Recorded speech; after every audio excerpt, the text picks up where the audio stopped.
not from here originally, but I would like to know, have you ever shouted out Duval? I have shouted Duval so loud that it's made my throat hurt. Can we get a little Duval then in here? Because we're going to need it today for this episode. Duval! Woo, woo, woo! Anyways, welcome to Completely Booked, The official podcast of the Jacksonville Public Library. I'm Hurley Winkler. And I'm Jenna Hassel. We've got a treat for you all today. He is the most jagtastic sports reporter around. Who is it, Jenna? Ooh, he's a sauce-making, meat-smoking, sport reporting Renaissance man. It's Cole Pepper! Cole Pepper! We're very excited to have him on the show today. What did we talk about, Jenna? I don't even know what we talked about because I don't know anything about sports. Ugh, Curly, you did great. We talked about Jaguars, obviously. We talked about meat, burgers, bacon burgers. Those are things I do know a lot about. Yes. Hurley loves some burgers, meat smoking. It's true. Yeah. Cole and I swapped some rib tips after the show. It was a good time. Mm-hmm. Good time was had by all. And I think I was a pretty good sport, wouldn't you say? I think you are. Hurley was nervous because she doesn't know much about sports, but she did great. Thank you, Jenna. You did too. Cole was impressed, I think. You asked some questions about boats. And I don't know what that's about because there aren't any boats on the football field. Well, What does that mean, boat? boat means best of all time, not to be confused with goat, which is greatest of all time. And Blake Bortles is the official boat. Oh, I see. Okay. Yes. Mm-hmm. So I had to ask Cole if the boat was going to float this year. That was a good line. Thanks. That was a really good line. I'm still really I could tell he was impressed. impressed with you. He chuckled. And we were impressed with him. He was great to talk to. Super and nice. We're excited for you all to hear our interview with Cole Pepper today on Completely Booked. Take it away, Brian.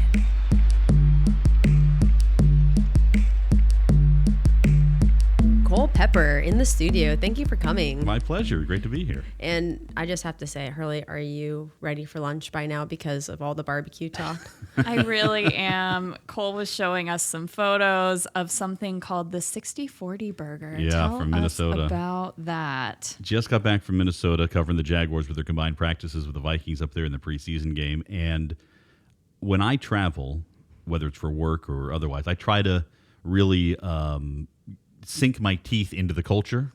See what I did there? Good way to say that. And so I was doing some research along with our producer, and we were saying, well, what is the sort of signature meal in Minnesota? Like, we didn't want to have like lutefisk or something. We like, what's the thing? And we find that there's this sort of cult following for this thing called the Juicy Lucy, that is a hamburger with like a molten middle of cheese. And so I was talking with a friend of mine, you should definitely do that, but you should also check out this place that has what's called the 60-40 burger. So I'm like, okay, I had no idea that Minneapolis was such a burger town. The 60-40 burger, which is 60% burger meat, 40% bacon ground into the burger with more bacon put on top. I am salivating at the thought of this burger. I can't believe I've never heard of this as a thing before. It makes so much sense now. It really does. Like, I don't think I can have a 100% ground beef burger now. Like, I'm just going to be sad that it doesn't have 40% ground bacon in it. Well, I predict that as a result of this podcast, there will be 52 different restaurants in Jacksonville that will be serving a 60-40 burger within They need like to get a on week. it for sure. Let's go. I feel like you're we're right. already behind the times. Oh, yeah. We're way behind Minneapolis. So let's go, folks. Oh my gosh. So, Cole, why don't you tell us a little bit about how you got into sports reporting?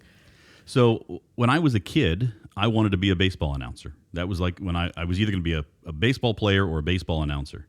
And I would stand out in the front yard with a wiffle ball bat and a tennis ball and like mimic the batting stances of the Kansas City Royals from the late 70s and early 80s and throw the ball up and hit it and like broadcast my own little games that I would create as I would go there.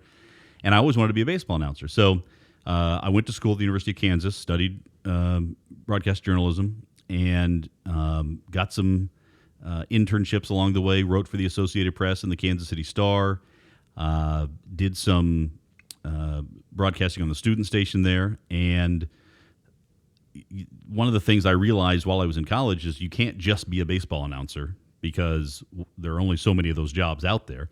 So you start doing other things, other sports, doing play-by-play, doing anchoring and reporting, and I think one of the big things that really helped me early on was the writing experience I got when I was writing for the paper and the Associated Press, because it helps you, number one, think about the kinds of questions you want to ask and how you're going to put a story together, but also about how to tell the story and how to sort of create in your mind as you're going through the process. Right, how do I want to tell the story about what's happening? And I think that the writing was a huge part of it that really helped me on the reporting side for sure. It helps a little bit in play-by-play, but play-by-play is such a reactive thing when you're watching what's happening and having to call it, that it's the bigger impact of the writing really happens for pregame, halftime, and postgame.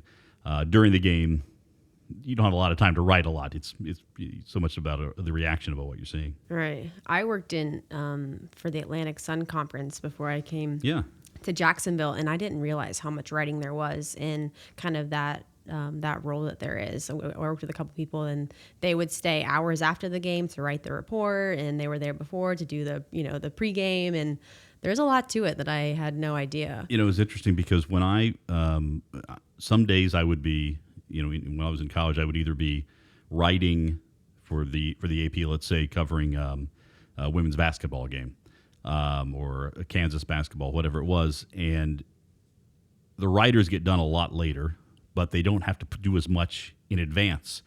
When you're broadcasting, so much of your preparation goes into, getting ready, getting your spotting board set, doing notes, interviewing coaches and players, so you have those anecdotes and you understand what's going on.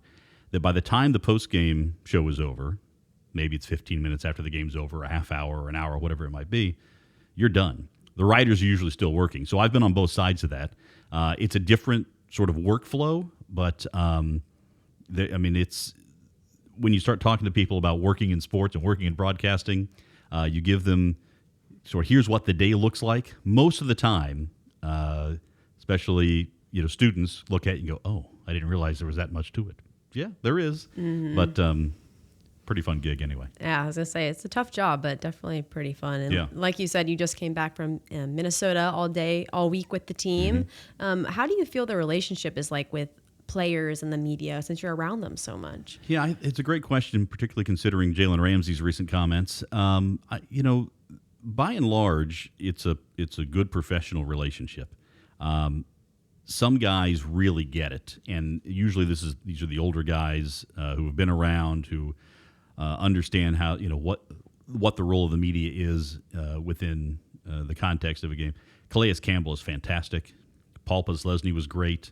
Telvin Smith's very good. Some guys look at the media as the enemy. Either they've been burned before, or they're not confident that they are going to say the right thing, or they don't like being in front of people, whatever that might be. And so sometimes you have to develop that relationship. It's very easy, I think, in sports or in any industry that gets covered by the media, to classify the media as one entity, that this is how the media thinks. But of course, the media is made up of not only individual organizations, but individual people. And so you have a different approach from people from time to time. And I'm trying to think here. I don't believe there's anybody left on the Jaguars from when I was working for the team broadcast anymore. At least nobody on the roster. But I think Mercedes Lewis and Postlesny were the last two.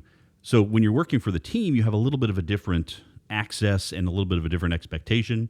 Now working for Channel 4, there's a little different expectation again, and a little more limited access in some regards than you do when you're working for the team. But it's really up to each individual reporter to develop those relationships with the players, with the coaches. It's easier to do in some sports than others. In baseball, you're around those guys so often that it's much easier to develop those relationships. In football, you have a very limited amount of time to interact with players during a given week, so it can be a little tougher. You have to focus on not necessarily earning their trust, but opening up the door so you can have a professional relationship. Nobody wants to do a story on somebody that's like just hammering them, right? I never want to do a story. Sometimes you have to. Sometimes you're reporting the facts. You're reporting what's happening. And, sometimes you get called on the carpet for it by players who don't like the fact you've reported things that happen. And a big part of that is just being able to stand up in the locker room and say, yeah, I'm standing by this report, and here's why. And if you want to have a conversation, great. If you want to yell at me, great. As soon as you're done, I'll go on my way. Mm-hmm. So it's just kind of like building that respect with the players. Is that how you kind of build that loyalty with? It's not loyalty is not really the right word for it either. It's mutual respect is part of it, but also understanding that we should not be fans. You wouldn't want Jim Piggott covering City Hall to be a fan of the mayor, because now you're not getting an unbiased, as close to unbiased as you can get reporting. Same deal, with covering the team. Now, I will tell you, there are a lot of fans in the media, and you can find those guys. And if you want to watch or listen to or read however they disseminate their content, you can find fan coverage. That's easy to find. You can also just find any bar in town and find a guy in a teal jersey and get fan coverage. I try not to do fan coverage because I've covered the NFL for 25 years. I've covered the Jags. This is my 23rd season covering the Jaguars.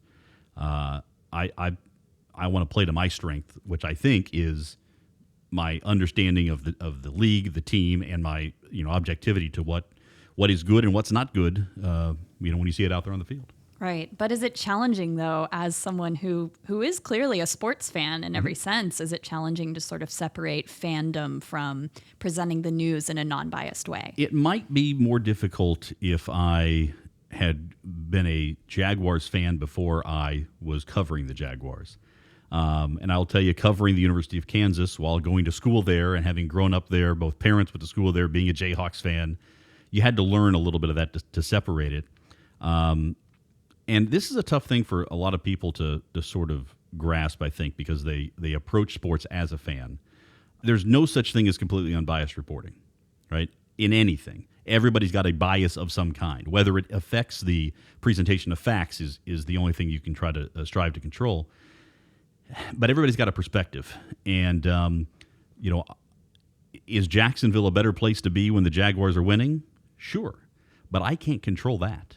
I can only cover what's happening. And this is way too grandiose for a sports reporter to actually have in his mind, I understand. But the thought is that in 50 years, if somebody were to read something I wrote about the team or watched a sportscast or what have you, listen to a podcast, I hope that they would say, okay, well, this gives us some interesting perspective on what was really going on at that time. I mean, we're sitting here recording this podcast, not too far from these old maps of Florida and the region here in the library, and you can look at those maps and get all these different little nuggets about the history and what's happened and how things have developed. Well, in some regard, that's what journalism should be. When you look back on whether it's what happened yesterday, what happened a month ago, what happened a year ago, what happened 20 years ago. And you also have a kind of a fan show with the Mark Brunell show. Do you approach that kind of the same way? Well, Mark, so I don't approach it exactly the same way from a presentation standpoint. That's a half-hour show. We're now going to an hour this year. We have Jaguars players who come in. We still want to talk about football and talk about what's good and bad, but with Mark there, and having the best quarterback in the history of the franchise at my disposal, I want to set him up to be able to show his expertise. I compared to the general population, I have football expertise. Compared to an NFL quarterback, I don't. I haven't played the game. I haven't gone through it. Mark is coaching high school and has played the game at the highest level. His expertise is top 1/10 of 1% in the city. So let's utilize that. So I try to set that up. And again, when you're doing it in a live setting, it's very easy to listen to, to be swept up in the fandom and so forth. But at the same time, and you want to have an exciting show. You want people to really enjoy it. And when the team's winning, it's easy to do that. And I can tell you last year, it was the first year we started the show with Mark. And when we started, we did the show at Sneakers at Jacksonville Beach, and we'd have dozens of people out there at the beginning of the year. And once they started really winning and starting to put together wins, I mean, the whole bar filled up. And so, again, the energy's there, and that can affect, how you do it. But you still, again, I have to call it as I see it. And if I see something the Jaguars are doing in terms of the way they're playing or coaching decision, whatever, that I disagree with, I'm going to say I disagree with it. And I'll back it up with as many facts as I possibly can. I don't want to be a cheerleader. But I will admit to rousing the crowd up a little bit from time to time. I think I might have been the first local media member to say the Jaguars were going to be a playoff team last year, because I saw some things developing and looked at the schedule and said, boy, you know what? If they win this game, they're going to make the playoffs. And it was sometime in October, and folks got pretty fired up when I said that during the show. So you were the first to call. That's awesome. That's a pretty good claim to fame. I Yeah. think. Well, it's funny because everybody's always asking for your picks or which fantasy football player you should take. And when you sit there and you say, well, I think it's going to be this. If it goes some other direction, that guy's an idiot. Mm-hmm. Well, why would he ever think this was going to happen? It's very easy to make a prediction. Sometimes too easy. And I usually don't just want to just make a bunch of predictions, although I probably will here on this podcast. But getting a prediction right is fine. Getting a prediction wrong is fine too, actually, because you're trying to predict the future. There's so many variables. You can never, truly know what's going to happen. So, next question. What's your prediction for this season? I will never make a prediction on this. All right, so we're recording this halfway through the preseason. We've seen a win and a loss, which doesn't matter at all. It's how the first team plays against the first team. We've seen the defense look very good. We've seen the offense look good in one game, not so good in another. And I compare to last year when, at the end of training camp, I thought this team was going to go 3-13. Talk about a bad prediction. Things changed so dramatically once the season started. Part of that was about they had put them through such a tough training camp. They put him through a tough training camp again this year, but in terms of the preseason games, Doug Marrone's being more cautious with who he's playing in those games. He's letting veterans kind of say, hey, if you don't feel 100%, make sure you're healthy, because he knows what this team can accomplish. So I'll make the prediction here. I think the Jaguars are going to the Super Bowl. Bold prediction. You're here to hear it first. On completely booked. Jags are going to the Super Bowl. So get ready for Atlanta in February. Last time the Jaguars were in a position to go to the Super Bowl in Atlanta, they lost in the AFC Championship game after the 1999 season to the Titans, and then there was an ice storm in Atlanta. All bad things were going on. My bags were packed. There was not a week between the AFC Championship game and the Super Bowl back then, so I was literally going to leave Sunday night and go up there after the AFC Championship game. Then they lost. I'll try not to bring that up to Mark since he was the quarterback for that team. Oh, wow. But, it's I think this team has a chance to do some really special things this year. Man. So did you know Mark Brunell before the show started? Oh, yeah. Oh, wow. Yeah, covering the team. The first, I got here in the second season of the team, about midway through the year. Came here when I was offered a job at a new sports station called AM 600 The Ball. Doesn't exist anymore. At one point became Radio Disney. I was not working for them at that time. I don't know what it is now, but it's a business and news talk station now. But so I covered Mark then, and I actually, when Mark was released, when they decided they were going to go with Byron Leftwich as the quarterback, I actually happened to be outside the lobby after that had happened, and he's walking out. And I remember we sat there on these sort of picnic tables just for like 5 minutes, and I was like, so what's going to happen? And he, having a very human conversation with a guy who always was very guarded with the media. He would answer questions but not really say much when he answered these questions. So he was very good about that. Never gave too much away in an interview, but I remember having this very human conversation with him. He didn't know what was going to happen. Now, of course, he wound up playing for the Redskins and the Jets and the Saints and winning a Super Bowl with the Saints. So my professional relationship goes back with Mark to 1996. And then when I was the first to interview him after he was hired as the head coach at Episcopal. A friend of mine, Andy Kidd, is the athletic director at Episcopal. So I had the inside scoop on that one. And, over the last couple of years, being able to work together has been great because, now we're both on the same team. Before, sometimes, again, media, player, not necessarily with the same goals, but now we do, and he's been great to work with. Yeah, full circle. That's cool. Yeah. So speaking quarterbacks, let's talk Blake Bortles. Mm-hmm. You think that boat's going to float this year? I see what you did there. I thought Blake showed a tremendous amount of growth last year. And when you consider in the preseason, he basically was 1 or 2 decisions away from not being the starting quarterback. They threw open the competition. They settled on him, Doug Marrone will admit this, only because he was more mobile than Chad Henne. So you think about that just because he was younger and could move around, that's the only reason they stayed with him. I'll give Blake a lot of credit. I think he's become more dedicated to being a quarterback. I think he's learning how to prepare better, which is something that Mark has talked about. You have to learn that from somebody somewhere along the way about how you're going to learn these things. Getting ready for a game, getting ready for a season, and he's very mentally tough. I mean, he has withstood so much criticism, and his teammates just swear by him, and that's a great sign. Is he going to be a Tom Brady or a Peyton Manning or a Drew Brees? No, but with this defense, he can certainly be good enough. I think a big challenge this year is going to be for Blake in terms of how he operates within this offensive system. It's the second year he's had the same offensive scheme with the same offensive coordinator, Nathaniel Hackett. There is a temptation to sort of put more into it once you know that he's comfortable with a certain amount of things. I think that they need to do that judiciously and not just put a bunch on him. This offense still is going to revolve around Leonard Fournette. It's still got to start with a physical running game. It's got to start with that offensive line that needs to get healthy and be ready to go for the regular season.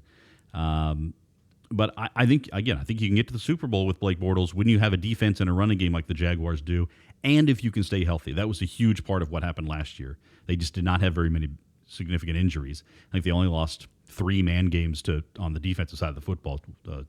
Like one guy missed 1 game, one guy missed 2 games, and that was it. So if they stay healthy, they can be a team that can be in Atlanta in February. And I didn't know that Blake had wrist surgery. Yeah. Was he battling that all last season? Yeah, he was on the injury report. He never talked about it, never complained about it. It was clear to me, though, that at times there was something mechanical that was affecting the way he was throwing the football. He's used the phrase, "I'm not a natural thrower of the ball." Probably not the best phrase for a quarterback to say about himself. Yeah. However, when he's looked much better this year in training camp and in the offseason work in terms of the way the ball's coming out of his hand. That's only a small part of it, though. It's the decision making. It's the reaction time. Having the processor working quickly enough that you're anticipating when a guy's coming open. That's where he can take the next step as a quarterback. The other thing I'd like to see from him, even though he played very well late in the season and in the playoffs, didn't turn the ball over in the playoffs at all, I want to see him in crunch time with a game on the line and see what he can do. Come from behind kind of thing. They haven't been in a lot of those situations, and when they haven't been able to do that. Had a chance at the end of the AFC Championship game against New England, and it's not all on him, but I'd like to see him come from behind and lead the Jaguars to a win throwing the football. Yeah, I think we all would. I'm hoping for the best for Blake this year. He catches a lot of crap, but I love that the team is always supporting him. Yeah, and I think the Jaguars fans locally have really rallied around him too. Heart and soul of that team. Number 5 on the field, number 1 in my heart. So, Jenna, that's so sweet. Love you, Blake. Love you, Blake. So that's awesome. I'm really, really hoping for a good Jag season again. Bring the city together. Here's a good question for you. Have you ever had any embarrassing moments on air? Oh, yeah. Like Most live? of them. Most of them. Yes. sometimes I'll have a phone ring right in the middle of an interview. Sometimes that's embarrassing. I'll tell there have been so many embarrassing ones. I can't even catalog them all. But one that I will say, my first television experience in Jacksonville came when I was filling in at First Coast News, or Channel 12 at the time. And Dan Hicken had asked, "Hey, do you want to fill in a little bit here?" And so I was, yeah. And my first day on the set, they say, I sit down, and there's several cameras. I said, "Well, which camera?" They go, "Oh, the floor director will point to it." I said, okay. So we're getting ready for it, and there's the tease, going into a break. You go to the sports guy, and you tease what you're going to talk about in the sportscast coming up. So there's let's call it camera 1 and camera 2. Camera 1's to my left, camera 2's to my right, and the floor director standing right in between them. And the floor director has his arms crossed. He has 2 fingers pointing to one camera, and he has a piece of paper folded in his other hand pointing to the other camera. And as I came up on camera, I thought, which one is he pointing at? And then I thought, and this is the embarrassing part, well, if I look right in between the two, maybe it won't look as bad, and it won't be. So I for a second, it felt like 30 minutes, but for a second, I was looking at no camera, and finally, he pulls up the hand with the paper and is pointing it at camera 2, and so okay. So I turned to that and did that, and that is not the most embarrassing broadcasting gaffe I've ever been a part of, but it's the one that stays with me the longest that happened to me. Mm-hmm. Do we have time? Can I tell you the most embarrassing broadcasting story I've ever heard and ever been a part of? I would love to hear it. Okay, I'm gonna change the name to protect the innocent. But there was a young. I was the sports director at the student station at University of Kansas. And back in those days, one of the things we did was we would broadcast every Kansas baseball game that was not broadcast by the commercial station in town. The commercial station would do about 10 games a year. So we would do every other home game. And there was a doubleheader against, I think, Emporia State early in the season. And my broadcasting professor, Tom Hedrick, had said, "Hey, listen, there's this freshman named Todd. Will you give Todd a few innings? He's really anxious and wants to get involved, and he shows up all the time. He's really enthusiastic. Can you give him a couple of innings?" So yeah, we've got a doubleheader coming up against Emporia State. I'll give him the middle 3 innings of the second game. I'll be needing a break at that point. That'll be perfect. So it went something like this. All right, 2-1 Jayhawks as we go to the top of the 4th inning to take you the next 3 innings. Here's Todd Jackson. Todd? All right, Cole, thank you. This is my Todd Jackson voice, if you can't tell. So, Jayhawks lead it 2-1. And here's the first pitch to Emporia State's Sean Jefferson. He hits it in the air, deep to center field. Monroe going back, still going back. He's at the bleeping track. Oh, no. Only he didn't say bleeping. Oh, no. He just froze. Everybody. I was walking out of the broadcast booth, first pitch of the inning, first pitch of his broadcasting career, and I'm walking into the next room, into the main press box, and I hear it, and I just stop, walk back in, take the headphones off, put them on me, turn the mic back on, and said, "And there's one away in the 4th, and here comes Berblinger." So he was so beat red. I mean, I've never seen somebody more petrified and embarrassed all at once. And so the inning ends, and he's still there. He's frozen. He doesn't know what to do. And I said, "Todd, what happened?" He's like, "I don't know. I just lost it. I don't know." Todd's now selling insurance in Wichita. His career ended before it started. And it was such a, the thing I was actually most worried about at that point was that it was going to be heard by others. Thankfully, the student station was super low power, and it was a doubleheader of a college baseball game in late March, nobody was listening. So nobody ever. There was never a ramification other than the broadcasting professor asked, "How did things go with Todd?" I think he needs a little more work. Yeah, not cut out for broadcast. I've never had anything that bad happen. Yikes. That's good. That's insane. So we usually ask at the end of all of our interviews what you wanted to be when you grew up. But like you said in the beginning, baseball announcer. So we have an even better question for you at the end of this. Was Myles Jack down? I have delved deeply into this topic and utilized a number of different sciences to investigate the facts. I've interviewed witnesses. We have stage recreations. And I can tell you unequivocally, without a doubt, Myles Jack wasn't down. There you have it, Something folks. we have to live with day There you in, day out. Gosh, Myles Jack was not down. Blake Bortles is number one. Right here on Completely Booked. And the Jags are going to the Super Bowl. There you go. That's all you need to know. That's all you need to know, folks. The best day ever. That and put more bacon in your burger. Yes. Can we get a Duval? Duval! I don't know much about sports, but I can throw that one out There you any go. day of the That's week. all you need. That's all you The battle need. cry. Yeah. Anybody says anything about Jags, just hit him with the Duval Yep. right back. That's all you got to do. That's all you got to do. And they're happy. That's all you got to do, Val. All the puns. Thank you, Cole. This has been so much fun. Thanks, guys. Thank you.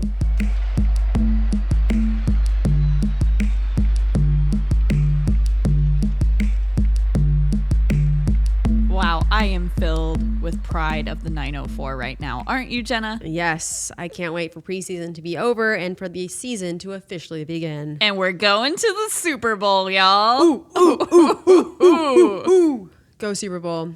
The coolest thing I thought about that was that Cole said he actually covered Mark Brunell when he was a player before he was on the show with him. I know. They've been BFFs forever. I think it is. He didn't say that, but I No. like to think that they're BFFs. Me you too. know? Yeah. We They should probably follow have up. charm bracelets. Adorable. So cute. So cute. Cole Pepper and Mark Brunell forever. Oh, best friends. You can catch the best friend duo on their show called The Mark Brunell Show, live from Sneakers Jack's Beach every Monday at 7 p.m. on Channel 4. Yes, and make sure you follow Cole Pepper at Cole Pepper on Twitter. And always refer to him as Cole Pepper, first and last name. Yes, very important. He has one of those names, you know. You just have to say both. You have to say both. Just Cole sounds weird. I asked No. him if I was allowed to say that, and he said I could, but just You didn't no. feel right. Doesn't roll off the tongue like Cole Pepper. Not at all. It's a good name. Anyways, make sure you follow us as well at Jack's Library on all social media channels. Leave us a review, 5-star review. 5 of them.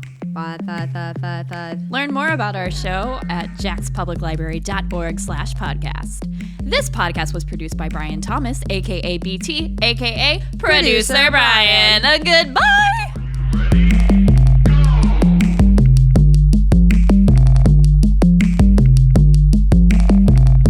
Sports Talk Radio host named Jay Solomon was kind of the first to do Sports Talk Radio in Jacksonville. And he was sort of semi-retired at the time, but we were walking out of a Jaguars game. This is back in 1996.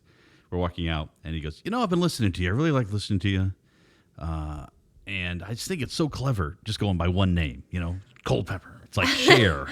And I was like, Jay, it's Cole Pepper. And he just stopped dead in his tracks. He goes, oh. It's 2 names. I guess that's good too. Thanks.